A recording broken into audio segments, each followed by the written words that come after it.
దాటిపోయాను. మా ఆచారాలను, మా పితరుల ఆచారాలను, వ్యర్థమైన లోక ఆచారాలను, అన్యుల సంప్రదాయాలు పట్టుకొని అయ్యా నీ వాక్యాన్ని దాటి వెళ్ళిపోయాను. నన్ను క్షమించు అయ్యా, నా జీవితంలో క్షమించు నా ప్రభువా.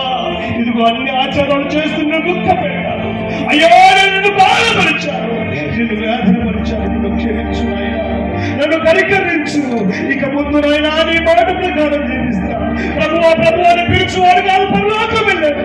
ఎవరైతే వాక్య ప్రకారం బ్రతుకుతాడో వాడు పరలోకంలో ఉంటాడు. అయ్యా ఈ రోజు నిన్ను అయ్యా పట్టుకో, త్రోసివేయవద్దు అయ్యా, వాక్యాన్ని విసిరివేయవద్దు. వాక్యానికి విధేయత చూపుడు తండ్రుడమైనా తండ్రులమైనా విశ్వాసము లేకుండా సంఘాన్ని విడిచి, కాపరిని విడిచి, ఇదిగో సంఘ పెద్దలు విడిచి ఎక్కడెక్కడ తిరిగావా నిష్ఠురముగా మార్చబడతావు.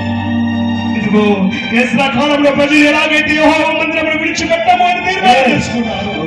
ఈ రోజు నుంచి అయినా సరే అయ్యా ఎక్కడెక్కడ తిరిగాను క్షమించు. నా మందిరాన్ని విడిచను, నా సేవకుని విడువను అయ్యా, కాపరిని విడువను, సంఘాన్ని విడువను, విశ్వాసంలో స్థిరులై ఇక్కడే ఉంటాను. ఆయన తీర్మానం చేసుకో తల్లి, తీర్మానం చేసుకో.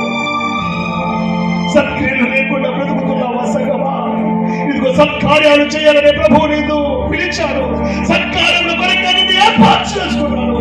ఇదిగో ముందుగా సిద్ధపరిచిన సత్క్రియలు చేయడము ఆయన ప్రాణం ఇచ్చి మనం విమోచించుకొనుకున్నాడు. సత్కార్యాలు లేక లోకానుసారంగా జీవిస్తున్నామేమో. లోకానికి వెలుగుగా ఉండవలసిన సంగమా, ఆరిపోయిన దీపం వలె మార్గం చూపవలసిన నీవు వెలుగు లేక ఆరిపోయిన దీపం వలె ఉన్నామేమో.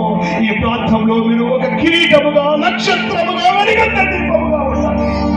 ఇదిగో అలా సిద్ధపరుచుకొని మార్చుకోని సరి చేసుకోని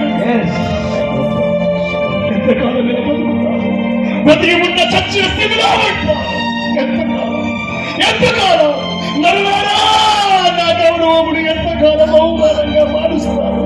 ప్రభు ఆవేదన నరులారా ఎంతకాలం ఎంతగా పరిగెత్తుతారు.